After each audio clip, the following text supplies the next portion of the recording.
Hello and welcome to the July 6th, 2025 episode of Nick's News. I am your host, Nick, brought to you by Some Budget Studios. That's right, we're putting money into this project of ours. We're live every Sunday, and I thank you all so much for tuning in or catching the replay on the Nick's News on Facebook, the Nick's News YouTube page. This is a program dedicated to bringing good news to counter all of the bad news that we are bombarded with on a daily basis, with the hope of bringing a little bit of joy back to the world. Several of our articles are pulled from sites like goodnewsnetwork.org and goodgoodgood.co, but we appreciate everything sent in by you, the Nick's Newsies. Hello, Yave Ann. Hello, Becky. Hello, Nico. Hello, producer Donna. Hello, Joseph. Happy to have you all on board. Happy to have everybody that shows up tonight on board. Let's get into our odds and ends. First off, our news brew. The first week at my new job has wrapped up, and it's time for celebration. If you thought Pentuple from back on the May 4th, 2025 episode was big, say hello to its superior, Sextuple. This little monster from Hoppin Frog is a Belgian-style strong dark ale, and it's clocking in at high-octane madness at 16.4% ABV. That's right. This little can is pure rocket fuel. Thank you very much, Becky. So for this little nightmare, we have my gnarly oak tulip glass. Tulip glasses are fantastic for Belgians and strong ales. We don't need the Balisong bottle opener, so we'll just crack this can open and blow the gain on my audio.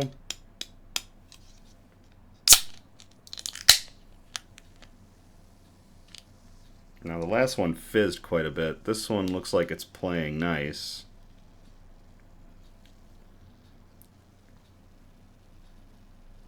Wow! Okay! This is going to be an experience. Get into the theatrics of a 5-minute pour. Get all of that gas out of the beer, because I don't want that going into me.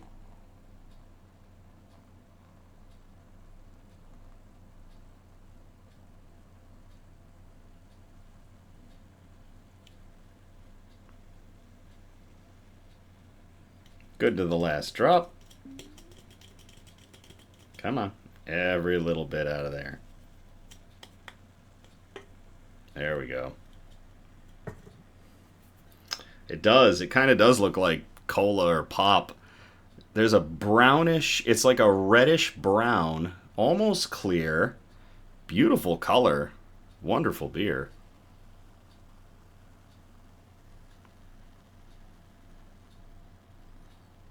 Oh, yeah, Van is Rebecca.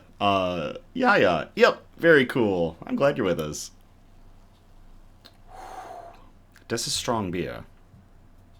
Hey, Dirty Rogue. Made it in for the poor. All right. Let's get into our shout-outs. Are you looking for amazing fine wine or cider? Fox and Hen Winery is located between downtown Grand Haven and Allendale, Michigan.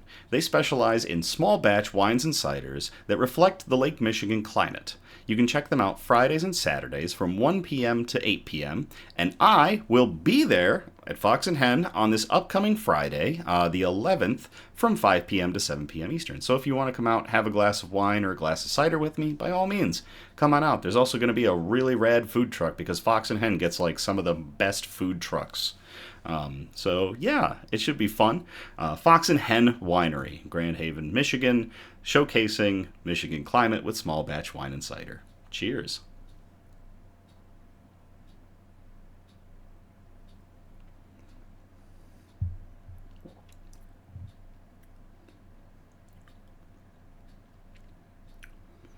Yeah, we were going to do some recording after this episode for some future projects. I don't think that's going to happen. Oh my. The warmth that just came through me from that first sip. That's a big beer. Next shout out. Have you ever said you're not going to do a thing, but then you do it? That's how I feel about TikTok. Well, there's a Nick's News TikTok now. That's right. We have decided to utilize another social media platform in the form of TikTok to help to promote the good news and the Hope Core stuff that we do here on Nick's News. So there is now a Nick's News TikTok. And we'll be posting shorts, news nibbles, and more Hope Core content there. So check it out. Link is in the description. That's right. We have a TikTok. There's nothing on it yet, but it's going to get filled out as time goes on, so. Dirty Rogue, be right back, gonna go follow. Thank you very much. You will find it very sparse right now, but that's because we literally just made it today, but we have a lot planned for it, so it should be good. News quote. Nico, never hurts to have a bigger possible audience. Nico, I agree wholeheartedly with you, and to get this good news stuff out into the algorithms, to beat off the bad... Strike that. Rewind.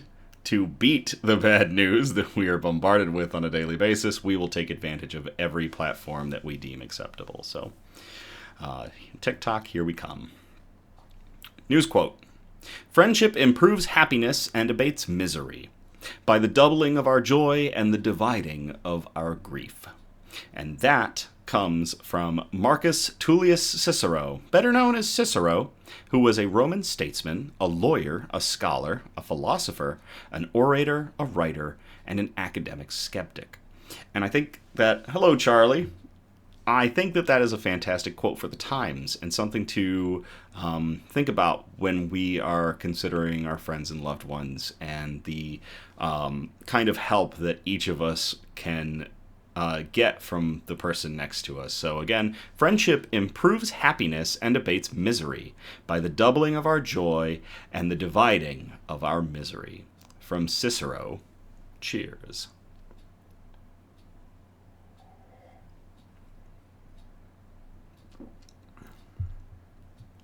Oh. This episode's going to be litty spaghetti. Bug update. Elmira Hugging Kiss has finally awoken from her slumber. Finally.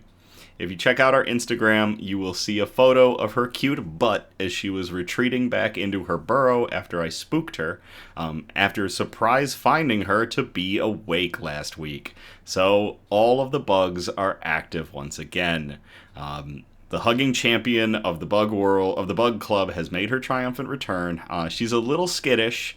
I haven't been able to get a very good picture of her. She may be a bit bigger. Overall, like lengthwise, she may have molted, but I can't tell until I get a good look at her.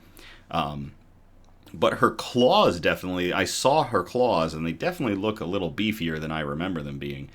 She's a little flat right now, a little bit of a pancake, because she hasn't eaten anything in so long. So I'm hoping to get her bulked back up, and hopefully she'll come back out and grace us with her presence like she used to, and I'll get some really good photos of her. Before, she used to, like, absolutely love coming out during the time when I had the light on, and she just has not liked that at all, so we'll see what happens. Sue has become extremely paranoid, and he may be going through extended pre-molt, which means he's going to get bigger. He is not an adult. From the pictures that you've seen, Sue has more growing to do. So he may be in pre-molt. I'm going to continue to monitor him. And our angry spicy boy might become a bigger, angrier, spicy boy. In which case, I might be in danger. Ripley is a very active little scuttlebug, and I hope to get some more pictures and videos of Ripley up on the Instagram, so keep an eye out. They've been very active, and I hope that they're excited for their new home that will be coming this month. That's right, as I've stated, this month, finally, in the month of July, we will be rehoming Ripley. We will be moving her out of this tiny little enclosure to a full-size vivarium, bioactive vivarium, with plenty of cork bark and hiding spaces for her, but especially it'll just be a more natural environment for her, so it should be good.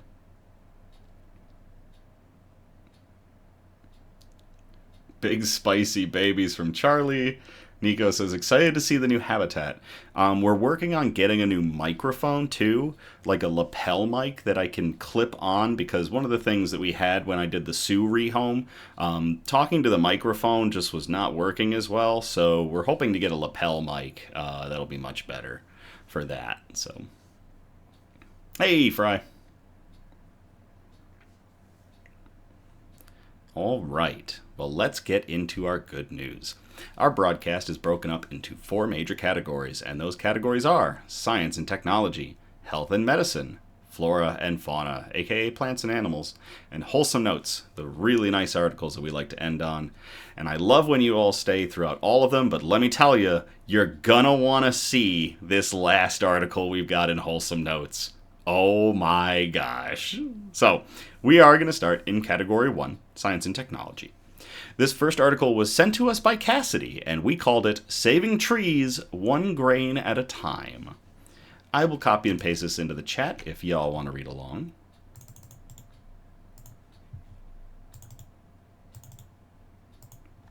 Hey, Christian.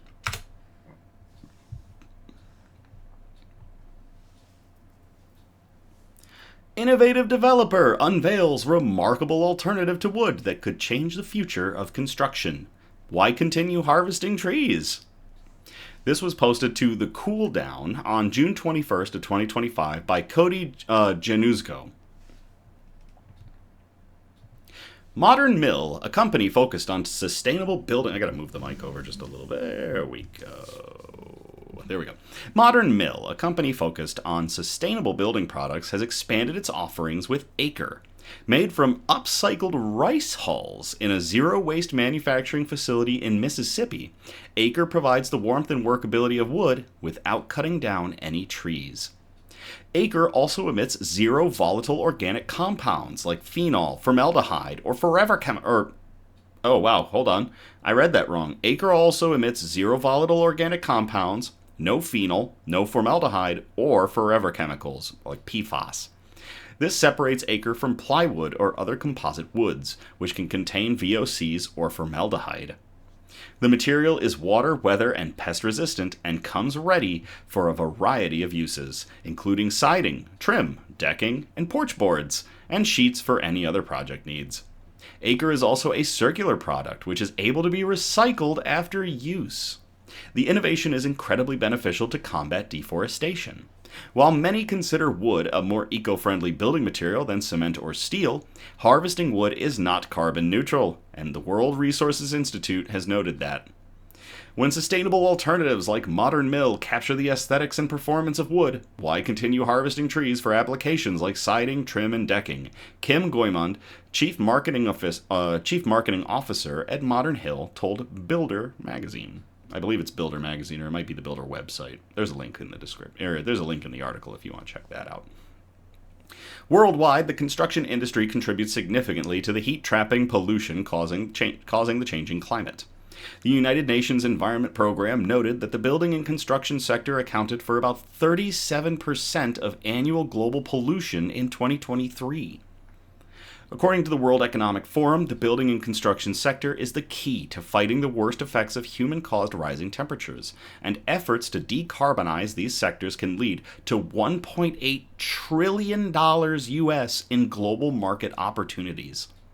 As Modern Mill works to reduce pollution in the construction space, Acre has been named a Green Builder 2025 Sustainable Product of the Year, marking the company's second time on the list. So they really they're really trying. Modern Mill is committed to creating sustainable building materials and that not only meet the aesthetic and functional needs of our customers, but also contribute positively to the environment, Goymond said in a press release. Acre is available for purchase for anyone who would like to take advantage of the innovation in their building projects. That is really cool. Modern Mill is the advancement of the best of wood, the best of PVC, the ease of workmanship. You can cut it, you can paint it, you can stain it, and this is available in all the different profiles, remarked Chip Wade, expert craftsman and celebrity designer in a Modern Mill video. There are links in the article if you want to check out Modern Mill and their product Acre. To Modern Mill for rolling out this product and winning the 2025 Sustainable Product of the Year award, and to Cassidy who sent this in. Cheers.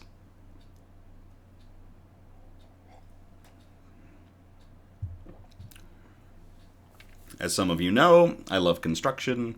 I love sustainability, so this one was a shoe-in. This next one we called To Boldly Go. And I'm going to copy and paste this into the chat if y'all want to read along.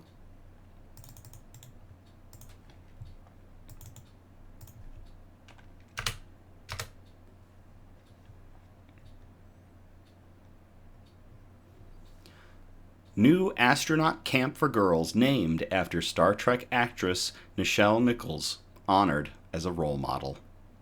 This was posted to goodnewsnetwork.org, and it was posted on July 1st of 2025 by Andy Corbley.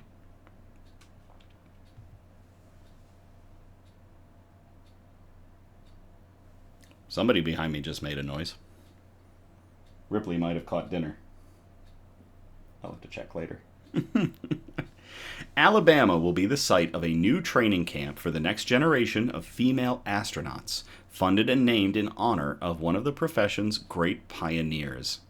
Okay, maybe not exactly, because the Nichelle Nichols Space Camp honors someone who pioneered an idea rather than a profession, an idea that color barriers didn't exist in outer space. Passing away in 2022, African-American actress Nichelle Nichols was the first black woman to star in a primetime American TV show when she took the role of Lieutenant Nyota Uhura on Star Trek. I'll get to that in a moment, Becky. As a bridge officer, it wasn't just that she had plenty of screen time in the show, but she was one of the highest-ranking characters according to the show's plotline. As Whoopi Goldberg later put it, I just saw a black woman on television, and she ain't no maid. Indeed, there was nothing typical nor token about Nichols' character. Uhura was a polyglot, translator, and communications expert high up in the chain of command, and her portrayal resulted in a generation of African-American women watching someone who looked like them explore space. To that end, she became something of a space influencer, with few impacts likely to be greater than this new weekend-long experience for young women aged 14 to 18 at the U.S. Space and Rocket Center in Huntsville, Alabama. Organized by the Nichelle Nichols Foundation, the space camp will be organized around two structures, the first being the internationally recognized excellence of the Space and Rocket Center program, which mirrors astronaut training done by NASA, and the second being an additional structure of activities to mirror the finest concepts contained within the Star Trek canon. These include coursework on the concept of infinite diversity in infinite combinations, the bedrock of philosophy from the show's Vulcan aliens, and a series of mission scenarios similar to those undertaken aboard the Enterprise, specifically a first contact scenario, which was the responsibility of Uhura in the show. The camp is a fitting legacy for the recently deceased actress, who was the direct inspiration for Sally Ride, the first female American astronaut, along with so many others who had encountered Nichols during her STEM advocacy work with NASA. All of that might not have happened if it weren't for a chance conversation with none other than Dr. Martin Luther King Jr. Nichols, according to multiple sources, planned to leave Star Trek in 1967 after its first season, but changed her mind after talking to Dr. King, who explained it was his favorite show along with his 3 children, and that her character signified a future of greater racial harmony and cooperation. The casting was totally open, Dr. King pointed out. If she didn't play Uhura, they didn't need another black woman. They could replace her with anyone, even an alien. Nichols took up the mantle of barrier breaker on board the Enterprise, thanks to creator-director Gene Roddenberry. In the 1968 episode Plato's Stepchildren, Lieutenant Uhura and Captain Kirk kiss, which became one of the first scripted interracial kiss scenes in American cinematography. But there's more. The original intent was to film a scene that ended in a kiss, and one which ended without, and then allow the network to decide which one to air. Nichols and William Shatner agreed, it has since been learned, to flub every non-kiss take and thereby force the network's hand to include the kiss. The space camp costs $2,000 to attend, but financial assistance and scholarships are available for eligible participants. And there is a YouTube video in the article that you can watch that details the Nichelle Nichols Space Camp. That is awesome. To the Huntsville, Alabama U.S. Space and Rocket Center in memory of Nichelle Nichols, one of the, an unbelievably influential African-American actress. Cheers.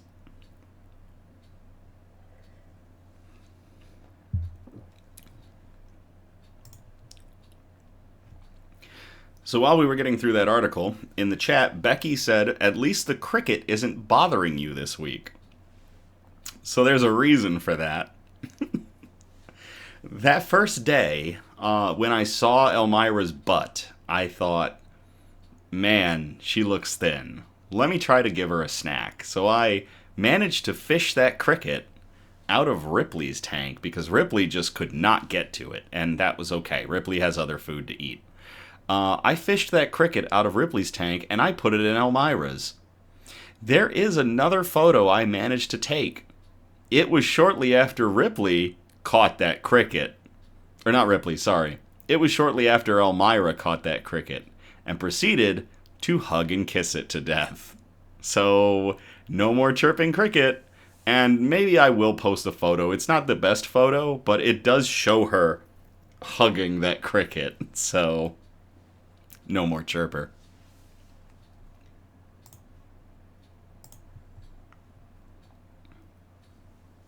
Charlie, oh dear lords, that smile is diabolical.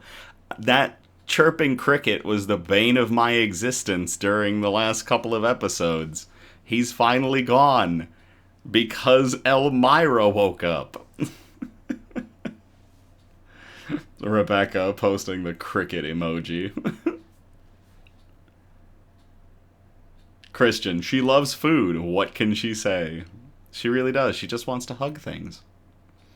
All right, that's going to get us out of science and technology. We're going to move on to category 2, health and medicine. See, the beer's already affecting me.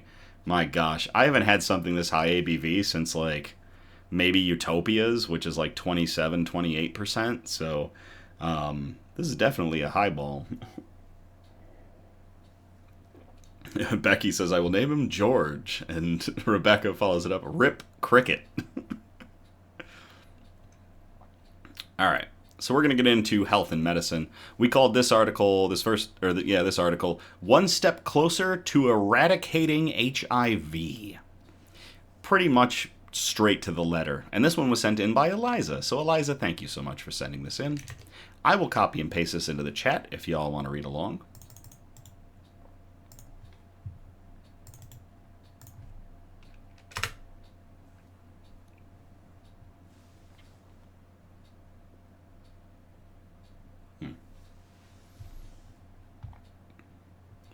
Groundbreaking twice-yearly HIV prevention injection approved by the FDA. This was posted to the UNC School of Medicine, and it was posted on June 26 of 2025. Doesn't say immediately who posted. Perhaps the media contact, which is Kendall Daniels-Ravinsky, communications specialist for UNC Health. Preventative therapies for HIV-1 or human immunodeficiency virus 1 have made leaps and bounds over the past decade. A once-daily pill named PrEP, or pre-exposure prophylaxis, has been a stalwart for HIV prevention, but only if people take it consistently and can routinely access a pharmacy.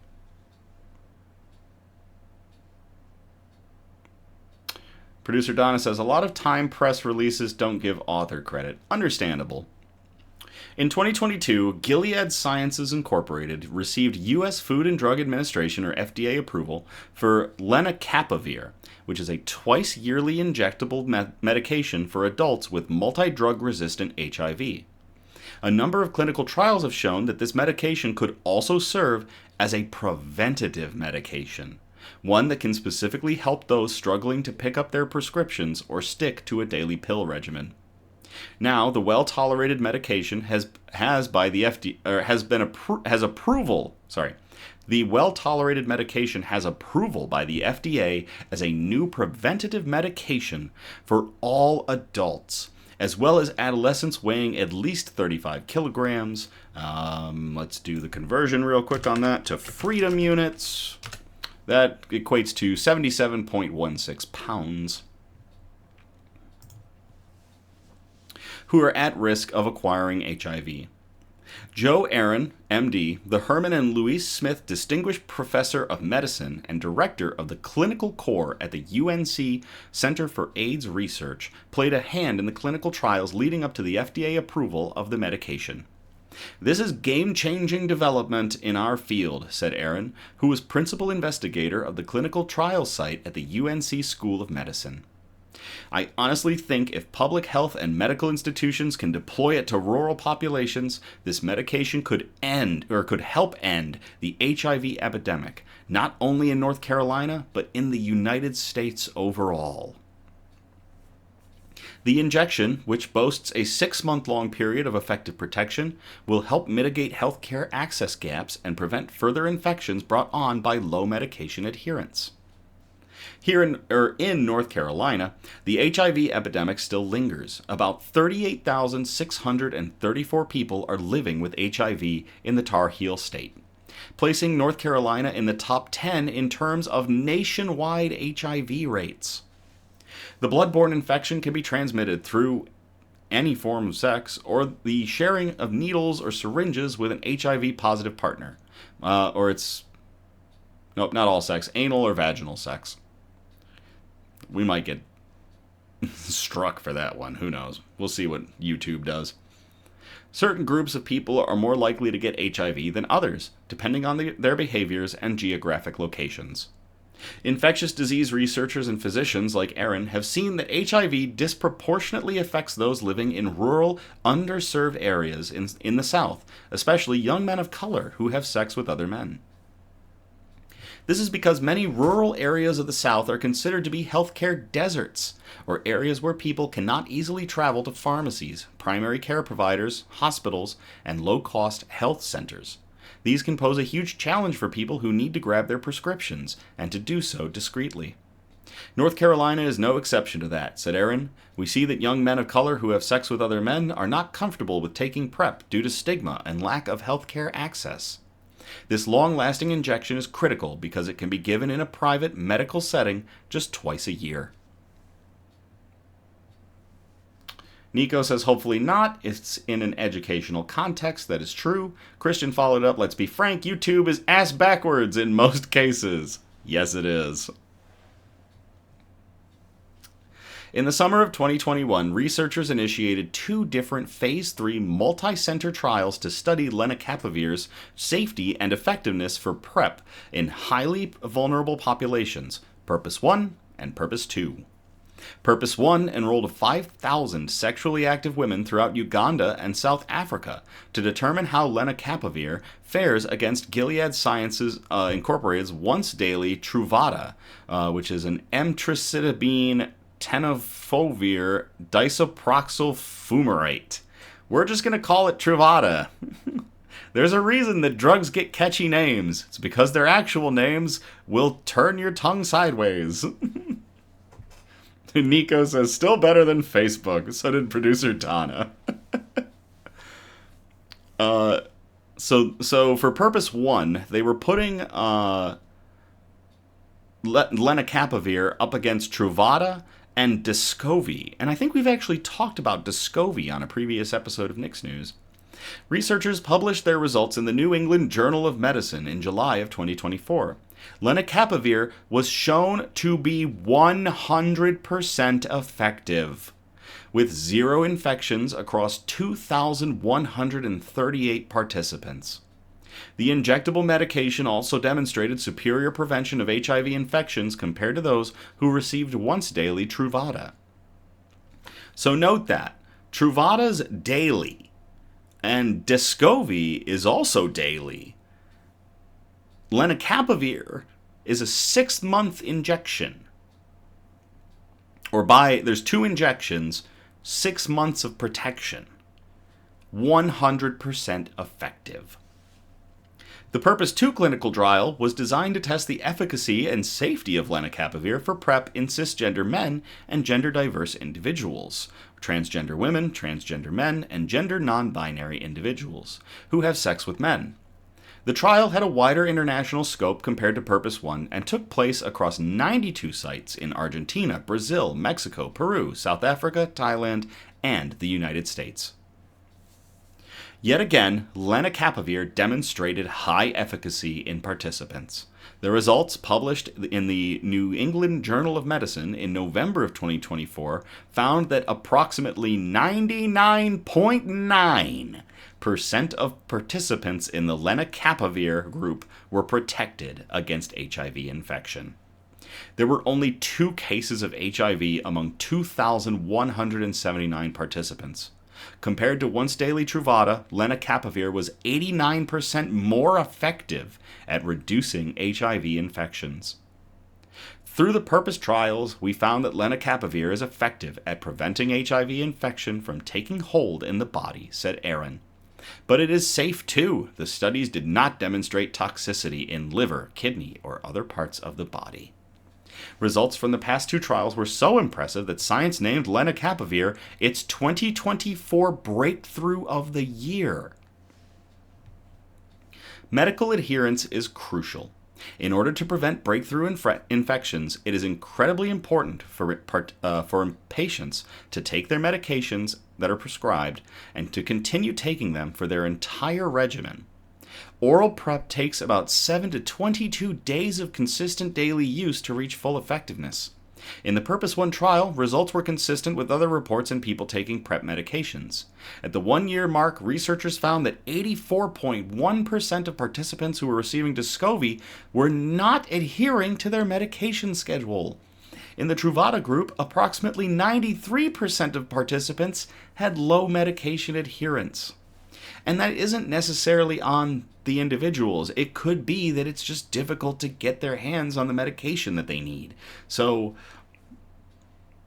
sticking to that schedule is what makes these things work, and lenacapavir just sounds like it's the go-to.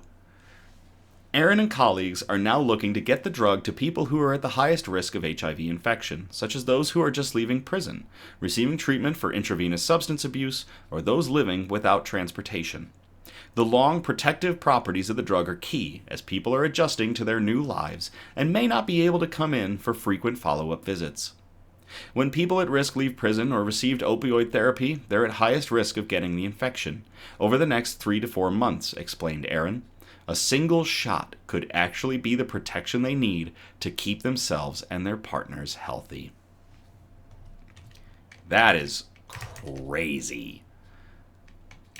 To everybody involved at the UNC School of Medicine for determining that lenacapavir can serve as an almost, in both trials, 100% preventative for HIV. And to Eliza for sending in that article. Cheers.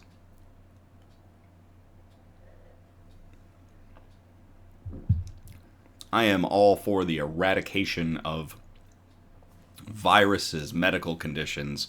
By all means, let's get rid of HIV. Let's get rid of diabetes. Let's fix these things. So, any of these articles, fantastic articles.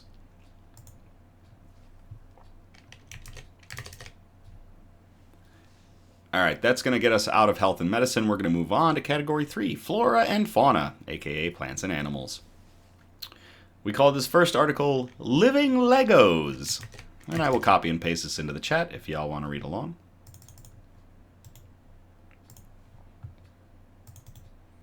Nico says, I'm excited to see It's come so far. I am too. It is every single one of these HIV breakthroughs that we've had over the last decade have just moved the needle closer to getting rid of this, and being able to protect and save so many lives. So, just another thing to be, that we can do away with.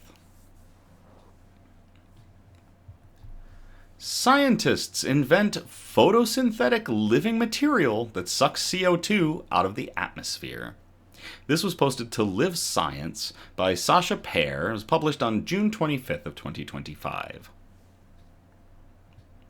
Scientists in Switzerland have created a new living material that contains blue-green algae and could one day be used in buildings to fight climate change, they say. Thanks to the blue-green algae, or cyanobacteria, the new material is photosynthetic. This means it can chemically convert carbon dioxide, or CO2, sunlight, and water into oxygen and sugars, which promote growth.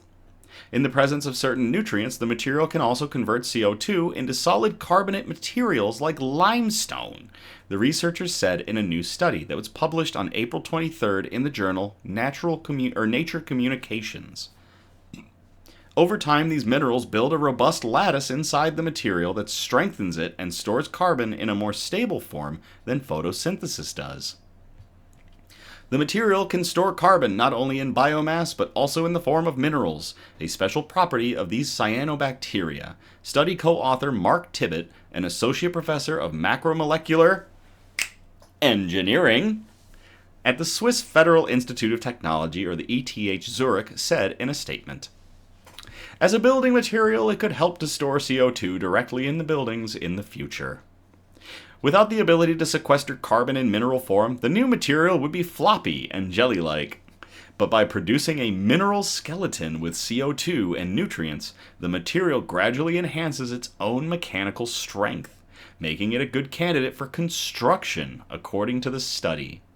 Can you imagine if you have living Legos? This is how we get living Legos. The researchers suggest the material could one day be used as a coating on building facades to suck CO2 directly out of the atmosphere.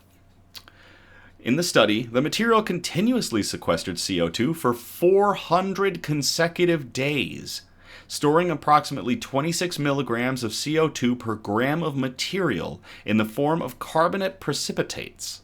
This rate is highly efficient and significantly higher than other forms of biological CO2 sequestration, the researchers said. That is really cool. The material's increasingly vibrant green color is evidence that it stores CO2. If you look at the pictures, it just gets brighter and brighter green.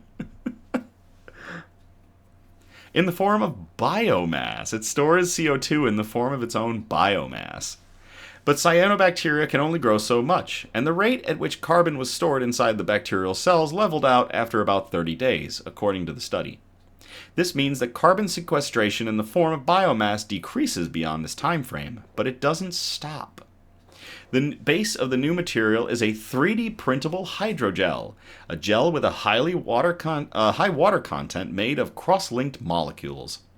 The researchers selected a porous hydrogel and grew cyanobacteria inside it, ensuring that enough light, water, and CO2 could penetrate the gel to reach the bacteria.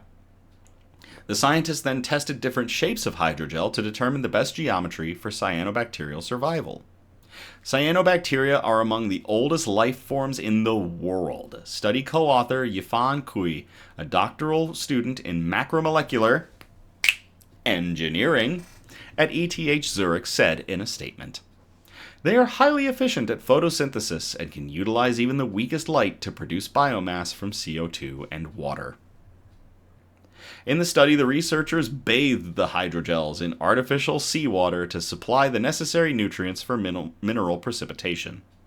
Further research is needed to determine how those nutrients, which include calcium and magnesium, could be injected into the material if it was coating on a building. In the meantime, the researchers are dreaming up different shapes that the material could take. At an architecture exhibition in Venice, the team presented their materials in the form of two tree trunk-like objects, that could each absorb up to 40 pounds, or 18 kilograms in non-freedom units, of CO2 per year, or as much as a 20-year-old pine tree, according to the statement. It might be possible to genetically engineer cyanobacteria to increase their photosynthetic rates before embedding them in the material, the researchers noted in the study. So we could goose the cyanobacteria just a little bit. We see our living material as a low-energy and environmentally friendly approach that can bind CO2 from the atmosphere and complement existing chemical processes for carbon sequestration, Tibbet said. That is really cool.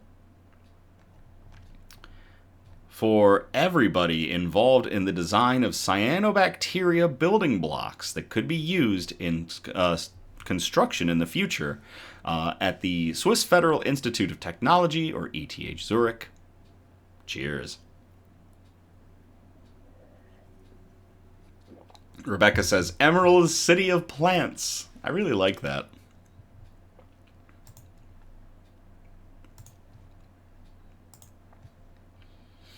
Okay, we call this next one The Waters from Whence They Came.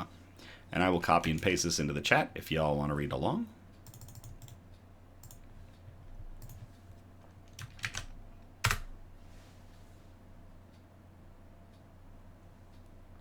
I'm really curious who made the sound earlier. I'll have to check it out later. Hundreds of endangered fish return to habitat after the Palisades fire rescue. This was posted to Yahoo News on June 18th of 2025 by Travis Schlepp. Hundreds of endangered fish that were rescued from their habitat due to the Palisades fire have returned home after being held for several months at 2 local aquariums. The endangered northern tidewater gobies returned to the Santa Monica Mountains this week after being left in the care of the Aquarium of the Pacific in Long Beach and Heal the Bay Aquarium in Santa Monica since January.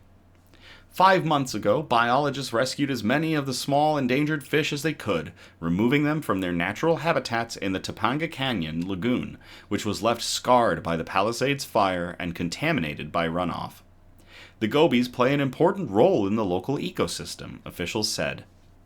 Their presence or absence can signal the health of an entire system, including coastal food webs and lagoon habitats, officials for the Aquarium of the Pacific said.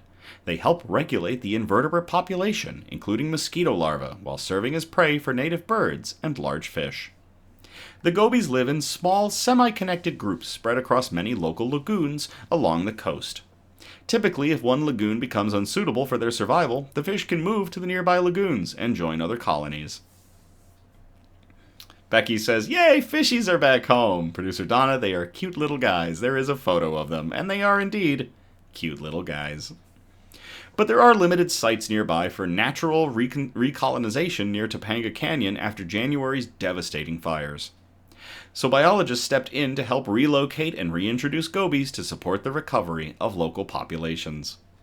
Topanga Lagoon remains heavily impacted by sediment from the fire, but officials said there's now enough of a clear habitat for these fish to be reintroduced to their natural homes. Their return to Topanga Lagoon is significant because it supported the healthiest and most consistently abundant northern tidewater goby population in Los Angeles County until the Palisades fire broke out, officials said, adding that their survival may help preserve their unique genetic traits.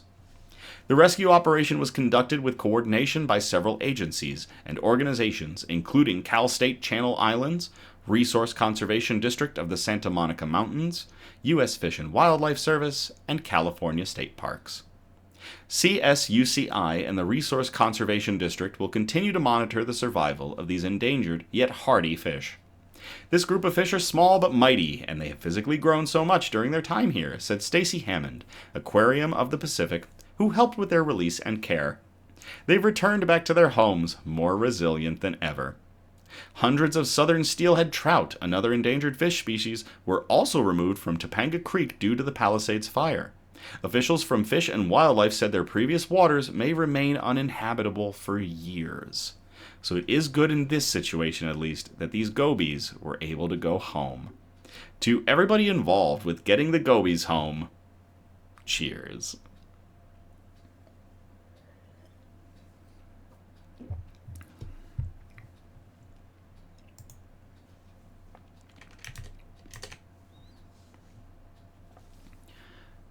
All right, that gets us out of flora and fauna, aka plants and animals, and puts us into wholesome notes. We have 2 wholesome note articles tonight, and I hope you enjoy them as much as I do. So, this first one we called 1,500 times better than a limo.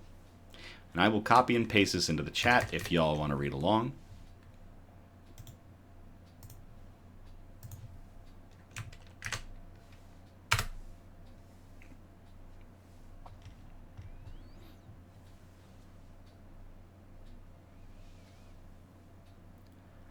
"1,500 bikers show up to escort bullied teen to prom in spectacular British convoy. I don't feel alone anymore." This was posted to Good News Network. This was posted in goodnewsnetwork.org on July 5th of 2025. More than 1,000 motorcycle riders answered the call to escort a bullied teenager to his prom, forming a spectacular convoy. As a result, Josh Duff made an incredible entrance arriving to his prom last week. According to SWNS News Agency, the 16-year-old from Swindon, England, had been struggling at school after not fitting in due to learning difficulties. So his motorcycle-loving dad, Craig, sought support from a local biker group to cheer up his son. The family was overwhelmed, and Josh was over the moon when around 1,500 compassionate bikers showed up. Wearing a one-of-a-kind black suit made by his mom, Josh said, "I never in my wildest dreams imagined this many bikers would be in one place for one person." Rebecca says, "Hell yeah." Becky says, "Such anticipation." Aww. "It's insane. I'm still in shock. I used to say I felt alone, but I don't feel that way anymore." Wow. That right there is a quote from Josh. The family expected around 50 bikers to show up on Friday, but were overwhelmed by the response. The bikers then lined up to take photos, shake Josh's hand, and pass on some kind words. Others brought birthday cards for the lad, who turned 16 the next day. The last 3 years were very difficult for Josh, but he kept going, did his exams, and now he's all done, said his mother, Frances. "We can't thank Swindon enough. I'm so emotional. As I turned the corner and saw everyone, and I heard, 'This is for your boy,' I was speechless," she added. Onlookers eagerly snapped photos of the enormous crowd of leather-clad bikers gathering. "I know bikers are family, but this is extraordinary. We've had messages from all corners of the globe." Bullying is prevalent in all schools, but SEN children, special education needs children, have the worst experiences because there's not enough understanding of their situations. I hope this changes things. Josh has epilepsy and autism, but wants to become a pediatric therapist so he can help other kids like him. After the strong showing of support last week, the parents set up a modest GoFundMe page to help fund his future, with $1,500 raised so far. The love and support from this community and the stories we have heard from people reaching out to us because they or their children were bullied as well, it's overwhelming, said his proud father. Josh has some advice for those families too. With the bullies, if you just ignore them and power through, you can expect great results. To Josh Duff, his parents, and the 1,500 bikers that showed up to escort Josh to prom. And to Josh, having a happy birthday today. Yeah, this article was posted yesterday. It said their birthday's the next day, so the birthday's today. To Josh. Cheers.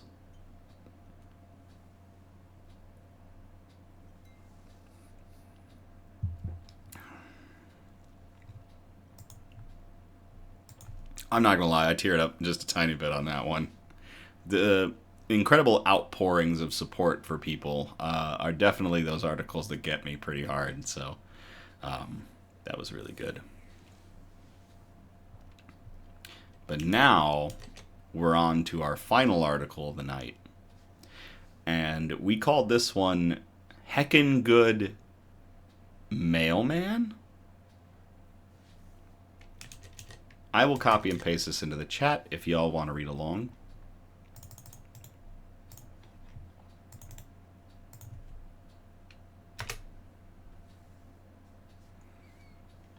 Oh, don't say that, producer Donna. She just said, oh, just wait if that one got to you. Yeah, this one's gonna level me. Grab your tissues, folks. Christian says that's a twist.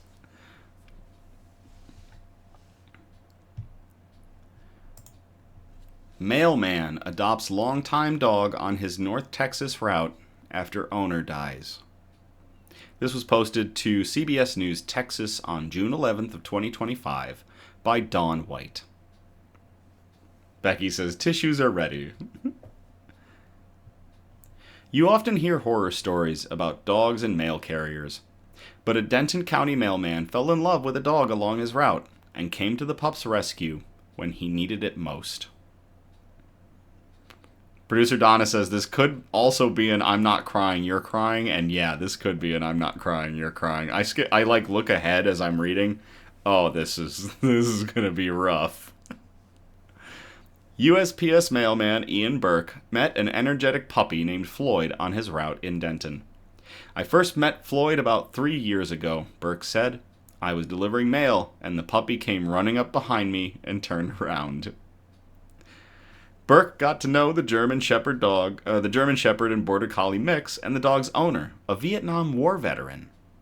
As a result of his service, he was wheelchair-bound, Burke said. Mike chimed in and said, this is going to be rough.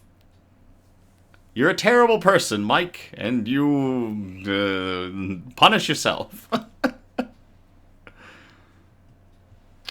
So Floyd, the German Shepherd and Border Collie mix's owner, was a Vietnam veteran who was confined to a wheelchair. The spoiled pup had his own room in the veteran's 2-bedroom apartment. Floyd served as both a service dog and a companion. He's got a full name. His full name is Pretty Boy Floyd, after the 1930s bank robber, Burke said. It's an interesting factoid. Pretty Boy Floyd, also a famous gangster. Floyd, however, stole Burke's heart instead of robbing banks. He loves to hug me. This is kind of like his hug. He treats everybody like a friend, like you've known him forever, Burke said. Burke began to panic when he got a concerning call over Memorial Day weekend. I heard a coworker talking about this dog at the shelter, and the description that he was giving matched Floyd. I said, hey, are you talking about Floyd? He said, yeah, Burke said. City of Denton Animal Shelter Volunteer Coordinator Jenny McGee said they immediately heard from Burke and Floyd's groomer. His hold was up on a Monday morning, and that particular person named Ian was here at the front door on that Monday morning, McGee said. Floyd didn't have to stay at the shelter for long. The pup went home, and this time it was with his longtime mail carrier. Based on the media that's out there in the world and some old wives' tales, mailmen and dogs don't always get along, McGee said. It was great to not only see that Floyd found a wonderful home, but also that the old myth about mailmen and dogs isn't always true. Floyd is now looking forward to many more years with Burke and many more balls to chase. I'm honored to take care of the dog of a former customer and give him a good home, Burke said. I strive to give him just as good a home, if not better. The man who watched Floyd grow up over 3 years now calls him a fur son and shows others along his route that sometimes dogs really are a mailman's best friend. Burke said he has all good girls and good boys on his mail route and loves interacting with the animals. He brings treats and feeds many of the community cats in Denton. Charlie shouted, my heart. Becky flooded the area with crying emojis. Producer Donna sniffled a little. And Rebecca said, I'm not crying, you're crying. Mike said, okay, that was beautiful. Nico, doll, what a good human. What a good human. That right there. Producer Donna, I told you guys, it's such a great story. It really is.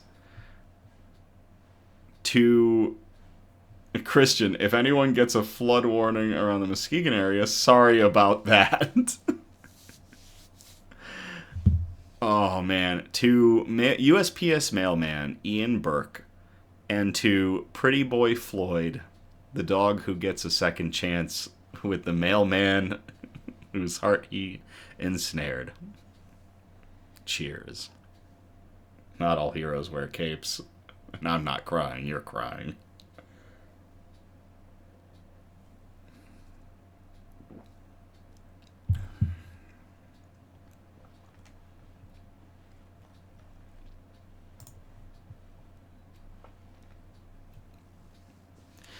Alright, so that's about it for us tonight. I thank you all for tuning in or catching the replay on the Nix News YouTube page on our YouTube channel where we have all of our episodes. Again, we're live every Sunday. Our next episode is going to be on July 13th of 2025. We encourage participation, so by all means, if you feel inclined, you can send us suggestions for news brews, for shout-outs, for news quotes, and of course, good news articles that we can present on future episodes.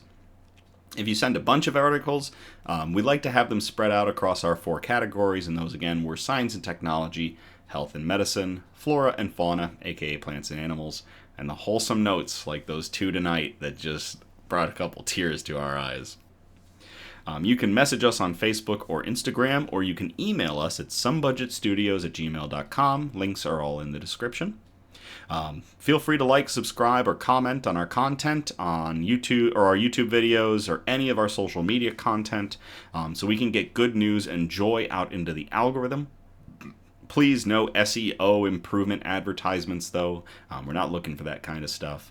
But I can't thank you all enough for everything that you do. Nix News continues to grow on all of its platforms, and now we are expanding into TikTok. We will be using TikTok mostly for news nibbles, but also nice little shorts and little ads to continue to push the boundaries of Hope Core and good news and getting that out into the world to combat all of that bad news that we are bombarded with. And now more than ever, I think we need to push for good news. So, Becky said, thanks, Nick and Donna. Thank you. Like and share and sub. People have shared, sub. I can't thank you all enough for everything you do. It's so amazing to see just everybody with us and continuing to help us grow. So hopefully we will just keep on that track. And I feel like we've got a great group. So thank you all again. As always, thank you. I love you all. Have a great night. And I will play us out.